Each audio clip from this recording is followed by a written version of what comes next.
My name is Jim Helsper. I'm a managing partner with the Cortag Group, a consulting company where one of our service areas is to help our clients win proposals, mostly from the federal government, but we also do state and local. You can see some of the contact information on this page as we talk today about the approach. The approach is one of the key words that you will usually find in RFPs, request for proposals, in particular in Section M, where we'll describe the evaluation criteria. And so today we're going to talk about how we're going to understand and respond to the evaluation criteria in the government RFP. First of all, we're going to talk a little bit about the proposal evaluation, what the evaluators do, and how they determine the winner. And then we're going to backtrack and talk to writing to Section M, understanding what Section M is trying to ask for, some analysis techniques that we use in order to better understand that, and focus your authors writing those sections on what really wins. And then finally, we're going to talk about defining the approach. This is one of the most difficult criterion folks have had to deal with over the years, and it appears time and time again in RFPs where the government will somehow evaluate your approach to do something. And so what we're going to do is talk these three topics, but first a little bit of a recap. At Cortag, we talk about the 4 elements of a winning proposal. This is a very simple list, but it really hits the big things. Compliance is number 1, and on our last webinar, we talked about hyper-compliance, which is a technique that we use to shred the RFP to allow us to understand what those requirements are, and then track them to make sure that you've addressed them somewhere in the proposal. This briefing, we talked about what scores well.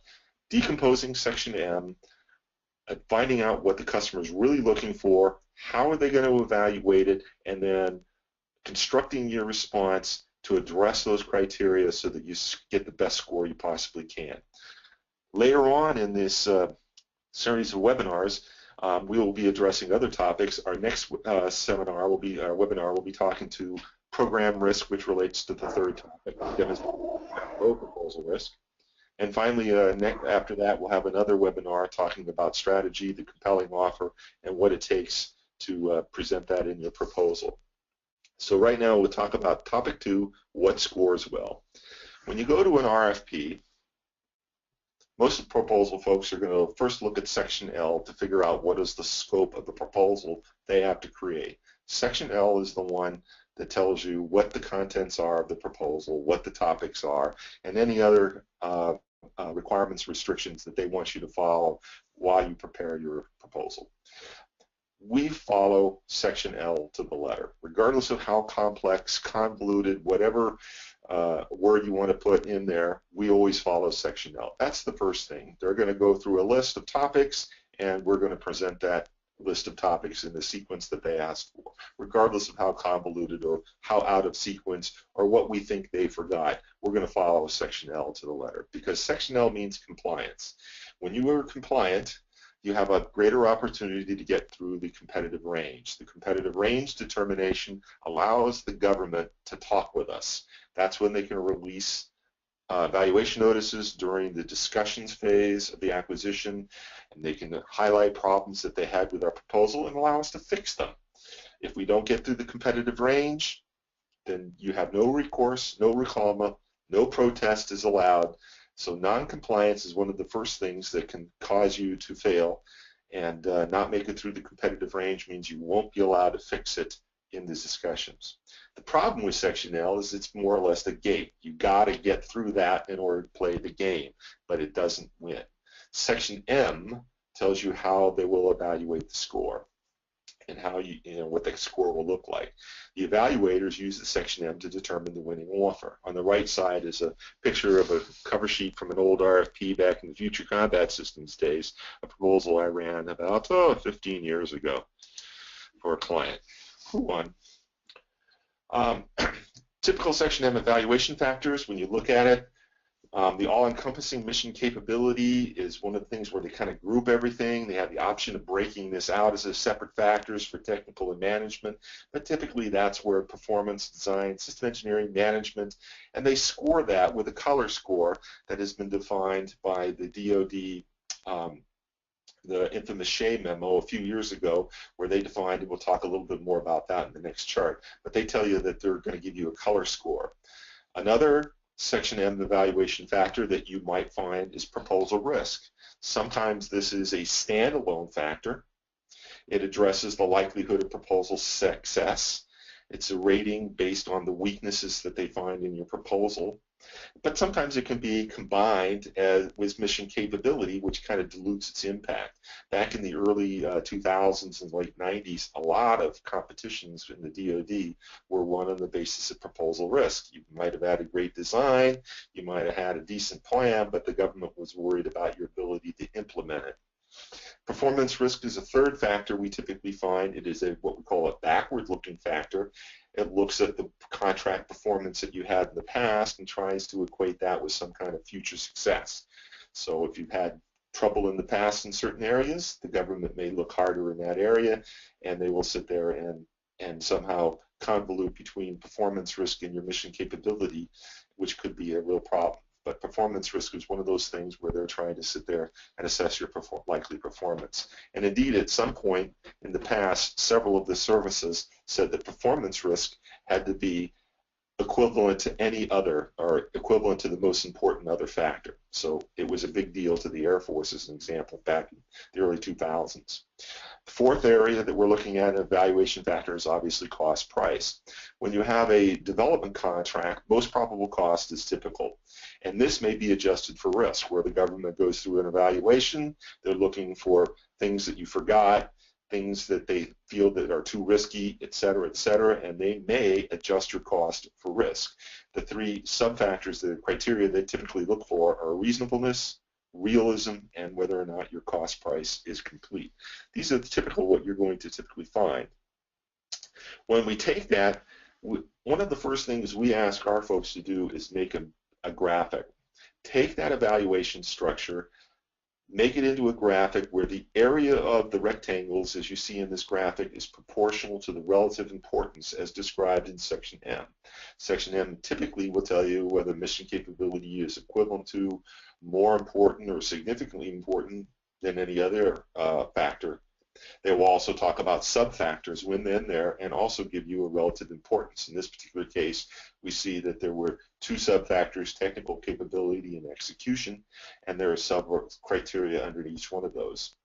Along the left side of the graphic, we show a correlation with what has traditionally been the best value elements. As you know, the government typically will award on the basis of best value. Now, there are cases where they're going to find lowest price technically acceptable, and in a way that is a best value. But typically there's a trade-off that the evaluators will perform in order to assess best value. And the trade-off is between the right level of mission capability or performance with the right amount of risk, i.e. related to schedule. Can you deliver this thing on a reasonable amount of time? What is the likelihood that risk will play in your ability to deliver according to the schedule that you promised in your proposal?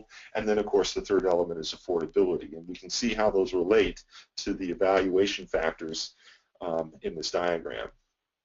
Once you create this diagram and you have the area of the rectangles proportional to the importance, it's a visual aid for you to determine where you're going to focus. If a small factor ends up to be 5% or less than the score, you may not spend as much time as another factor, which may be half the score. Mission capability ratings, according to the Shea memo, came out with 5 different ratings. They defined 5 colors. They defined the definitions for each one of those things: blue, purple, green, yellow, red. According to that memo, all of the DoD is supposed to use these ratings in their evaluation of mission capability. I want you to draw your attention to the definitions, and you'll see that in many cases the customer will sit there and talk about whether the proposal meets the requirements and indicates an exceptional approach and an understanding of the requirements. So we see that they are looking for 3 things there. Do you meet the requirements? Do you have an exceptional approach? And do you indicate an understanding of the requirements? So there's that word approach, and that's why we're going to focus on that later on. meeting requirements, understanding requirements. Those are things that we typically can do. We do them as part of the normal design process. But describing an exceptional approach to get you a blue is one of the things that we'll talk a little bit later on in this briefing.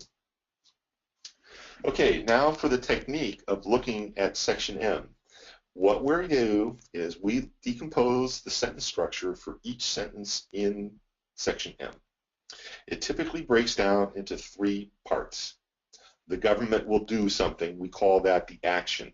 Those sentences typically start out with the government will evaluate, the government will assess, the government will determine the ability. Those are the kinds of things that indicate this is the action that they will perform. What do they perform that action on? We call that the object. So we look at the next part of the sentence and we see that the government will do something, the action, to the object that we provide in our proposal. This is critical. When they're looking for something, you have to provide it. Regardless of what section L says, you have to somehow provide that object so that the customer can see it and perform the evaluation. They can't perform the evaluation on just anything. Section M tells you what they're looking for in order to perform the evaluation. The third element of the sentence is to see if it meets the criteria. So we're looking for the criteria. So the action is okay, the object is critical, and the criteria is also critical. The customer has to be able to find the object and then see if it really meets the criteria. And so writing winning proposals and writing to section M is all about figuring out what that object is and figuring out a way to describe how we best meet the criteria. We do this to every sentence, and here's an example of one pulled out of a random section M several years ago to use as an example. Right off the bat, we see that the government will assess, and we see that that is the action. Okay, and then we break apart the sentence here, and we color code the next parts, and so that you can see that the government is looking for the object. In this particular case, the government was looking for the proposed solution and the implemented solution. And the criteria are quality, adherence to sound engineering principles, and the degree to which it achieves the SUE. And we can see the correlation that the proposed solution has got to address the quality and the adherence to sound engineering principles, while the implemented solution talks to the degree it achieves the SUE. So those are the criteria we have to meet. So right off the bat, you can sit there and say, how am I going to demonstrate that my proposed solution has quality, and what quality is it? How's my proposed solution adhere to sound engineering principles? So you could define some engineering principles and then show how your solution achieves that. You might even go and pick a set of government-defined engineering principles and show that your solution meets that set. You know, this is very similar to when the government defines technology readiness levels. They've already got a scale for you. And so if the government said, hey, we're going to assess how technically mature you are, one of the areas you'd go back and potentially use is the technology readiness levels and say, hey, look, here's all the technology readiness levels, and on average, we're TRL level 6 or whatever. And so now you've led the evaluator to the conclusion that you have maturity based on the assessment that you did. But that's the idea, to lead the evaluator directly to the answer that you want them to conclude. In this particular case, we responded by assuming that the proposed solution was different than the implemented solution. Why did we do that? Well, in this particular case, it fit into our strategy. And so our proposed solution kind of looked like a system diagram that you'd find in a DODAF structure, where we say that the proposed solution consists of platforms, weapons, ISR, ground-based battle management, and we have a little system diagram that shows how the proposed solution would look in a mission scenario, and that's where we would assess performance, because perhaps we haven't built any of these elements, and all we've got is models and simulations to tell the government that they would really work. Our implemented solution, then we talk about what has been implemented. The AOC design is, and we show a picture of Cutter. We then talk to the weapons platforms, and we say the F-15, the F-22, the F-35 all contain these kinds of weapon mix, and there's a high, low, whatever you want to talk about. And our ISR platforms is a combination of AWACS long-range radar with rivet joint, with Global Hawk, whatever. And so basically we, for the purpose of responding to that section M, talked about two different solutions. And then we actually went and led them to talking about the quality and how it meant engineering disciplines, and then how the implemented solution met the objectives of the SUE. So this was how we introduced our solutions. The next chart is an example of how we might say, here's how we meet your criteria. So finding the object and defining what the object is, and this chart talks about how are we going to sit there and show the customer that we meet their criteria. We use, in this particular case, cost price, where the government has indicated there shall be evaluated on the basis of reasonableness, realism, and completeness. I'm sure that many of the proposal people who were listening in have seen one or more of these criteria that are applied to the cost price: reasonableness, realism, and completeness. So we have to construct a way that the evaluator is led to the conclusion that we're reasonable, real, and complete. So we actually define something. We say that our cost estimate is reviewed by 3 teams. There's a graybeard review consisting of senior engineers. They have all been through the wickets a billion times. They know all the past programs. They know the assessments of the technology. They've known what programs have bid us in the past. And they go through and establish an estimate that's consistent with the scope of work, which they understand, compared against past programs. And the result we claim in our proposal is that we offer you a reasonable estimate. That's how we're reasonable, Mr. Government. Then the next step we did was we conducted an independent cost estimate, right? We got a bunch of analysis guys together, and we went in and looked at the risk, and we went in and assessed the cost using models and cost estimating relationships, and we said, okay, here's what the cost looks like from the model, and then we look at risk and determine that the risk of estimating errors is less than X percent, trying to convey confidence in our estimate. And when we compare the estimate to the cost that we propose, we tell them, since they are so close, this means that our estimate, bid that we're giving you is realistic, i.e. it's realism. Finally, we go through a business office audit. We make sure that all the statement of work tasks are mapped to BOEs. They look at the BOEs, they look at the statement of work, they make sure that all the work is captured, and it validates that all the work has been accounted for in our cost estimate. Therefore, our cost estimate is complete. So this is just one thing that you can sit there, write it up in your cost volume, and lead the customer through why you're reasonable, realistic, and complete. That's why we think that there are, in cost volumes, the introduction or the overview of the cost volume is critical, and it must be part of the strategy, and it must be built in the proposal environment so that you can ensure yourself that you've led the customer right to the conclusion that you want, which is that we're reasonable, realistic, and complete. Okay, now when you look at some of these evaluation criteria, you'll see that the word approach pops up many times, and it is a problem. Approach appears in the DoD source selection evaluation standards. I show you the definitions of those standards, and they are part of the 3. Remember, do you meet requirements? Do you have an approach?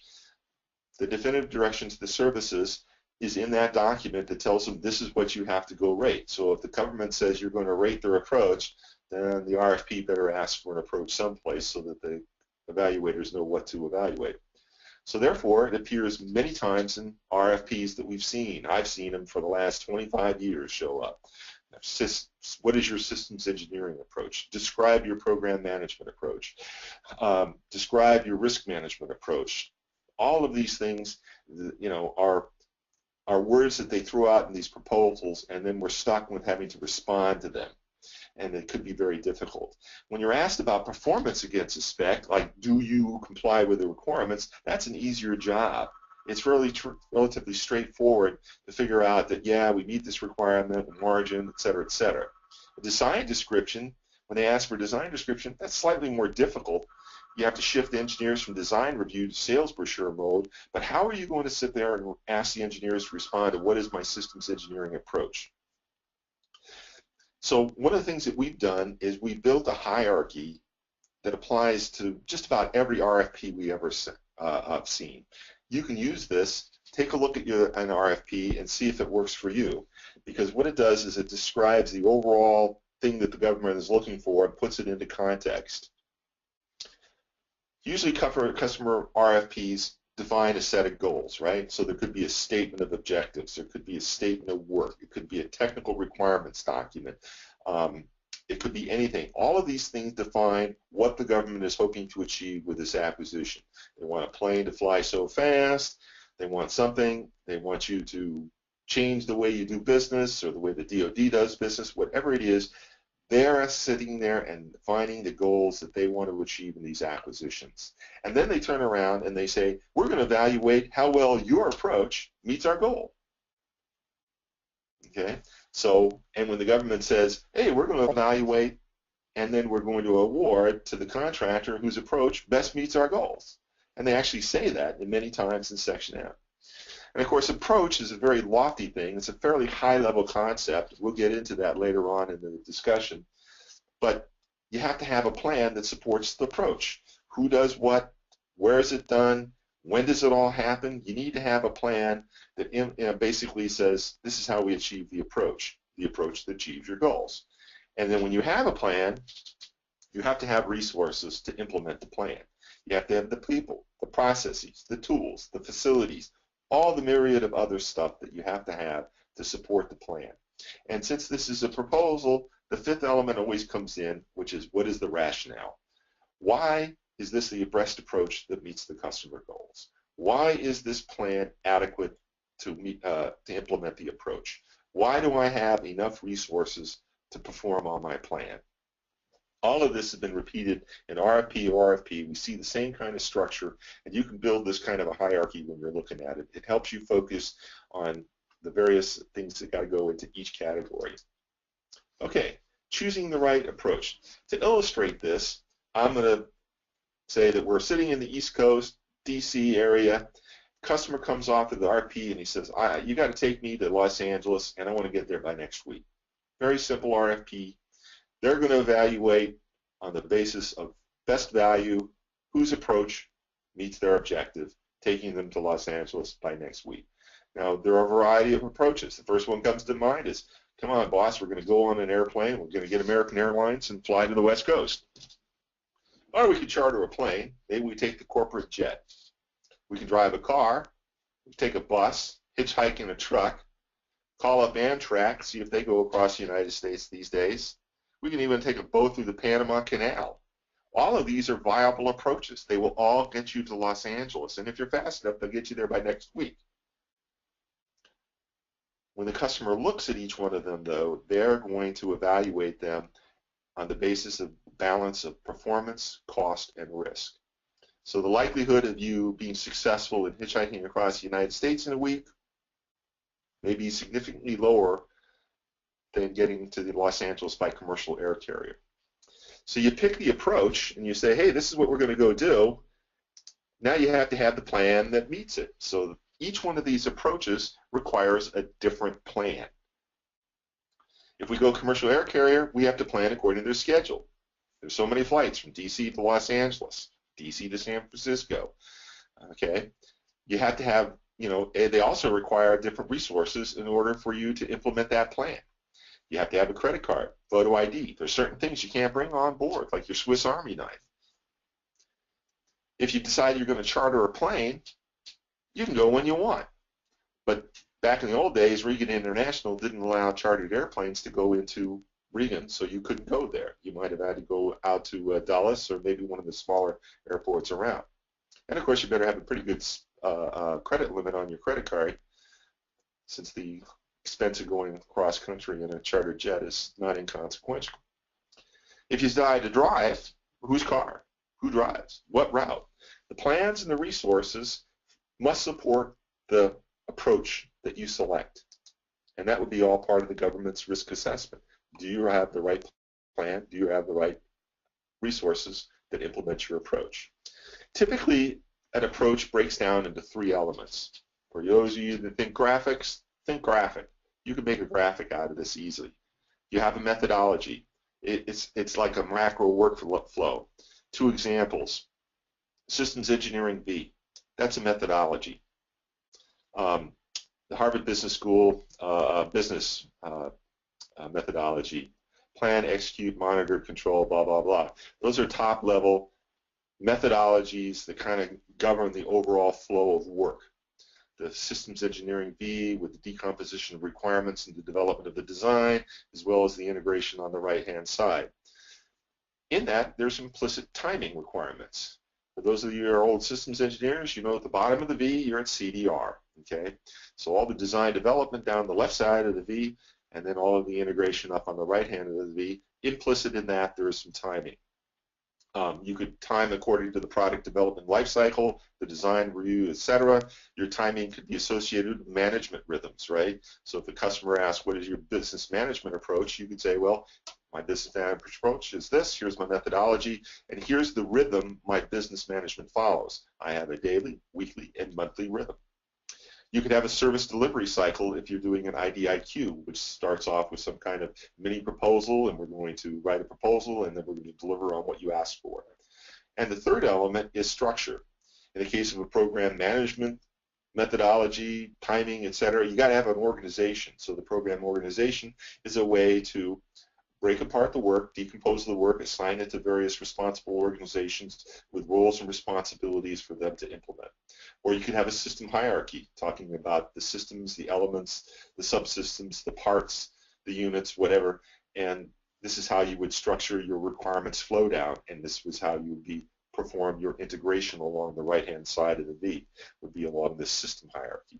So 3 elements. Typically, you can see a graphic with 3 parts in it that says, here's our methodology, timing, and structure. So here we are, we're on a road trip. We've decided to take our customer from DC to Los Angeles. We have the equipment, personnel, and process requirements are fairly straightforward. Car, if it was sold in the United States, meet all the federal safety standards. We got a driver with a license that says he's CMMI level 5 for driving in California as well as the other 49 states. We're going to follow all the roads, obey the road signs, signals, and other processes, you know. So stepping on the gas makes car go faster, stepping on brake makes car go slower, kind of thing is the way the processes in the car work. And of course, we're going to plan, it's plotted out in the GPS nav system. We just type in the address of our destination. But that still doesn't really give you all the stuff about the road trip analogy, because you could take the interstate or you could take the scenic route, and that gets back to methodology. You could drive straight through continuously, swapping drivers, or you could decide that you're only going to drive in the daytime and sleep at night, which relates to timing. You could decide who drives, who navigates, who pays. That relates back to structure. So you still need to go a little bit deeper in order to define the road trip analogy. So let's look at some examples here. So earlier we talked about, do you meet requirements? If the customer asks your approach to system engineering performance analysis, you could sit there and say, hey, we meet all the requirements. It's a not so good approach. Each requirement, we put it in a graph, we put it in a table, and we have a little check mark next to it saying, yeah, we meet this requirement. Really good. Seen it in a dozen RFPs, proposals. It really isn't compelling. Maybe slightly better, you go in there and make a grand statement that says we meet all the requirements with margin. And the margin is listed in the trace matrix, right? So you sit there, meet requirement, 5% margin, meet requirement, 7% margin, or whatever the margin is, 5 pounds, 6 watts. Whatever it is, you list the margin in there so the customer sits there and says, yeah, they meet the requirement and they have adequate margin. Even better approach when you did all this was you looked through the TRD, you conducted the key allocations, being consistent with the past history that says, 10% of the system makes up 90% of the cost. We go look at those cost drivers, make those allocations. We assess the performance using models and simulations. We developed a performance mileage rating, how much margin we needed, and if we had adequate margin, we said, hey, there's a confidence assessment. Plenty of margin on this, give it a blue. We know what the performance is based on, our models and simulations, so we can develop a confidence assessment as well. Is this something that we've never done before, or is this something we do as a matter of course? If we do it as a matter of course, we better have more confidence in our ability to predict performance than if it's something brand new that we've never done before. So between confidence and adequate margin, we've given them a little bit more information about how we actually operate and do things. When you go to blue, you can take that one step further, and then you can sit there and say, hey, based on our assessments of margin and confidence, we have allocated in our risk management plan tasks to reduce the risk and improve our modeling and simulation to build our confidence. So reducing risks reduces the amount of margin that you really need. If you have a low-risk solution and minimal margin, that's okay. If you have a high-risk solution, you may want more margin because as you solve the risk, you may eat into that margin. And the second part is confidence. Drive down risk. So, in conclusion, when we go through this, we have to read and decompose each section M sentence. You have to understand which is each case. Define that object. Go through that exercise of diagramming that sentence. We do that exactly like you see each sentence on a single view graph. We print the view graph. We put it on the wall above the section where that section M sentence applies. You need to develop a response for each need. You have to define what the object is. Okay? Once you define the object, if it is anything related to the approach, and they're asking for an approach, think methodology, timing, and structure. Once you do that, you can adequately define your approach. And then you need to put that specific answer in the proposal. We recommend using a graphic since words, it's much better using a graphic than words. And then you define the criteria and provide the score. Just like we gave you the example of the cost price, where we said, hey, here's our process to determine reasonableness, realism, and completeness. If you did that and gave them a score, TRL, whatever, it helps the evaluator come to a conclusion that you should win, that you should score high.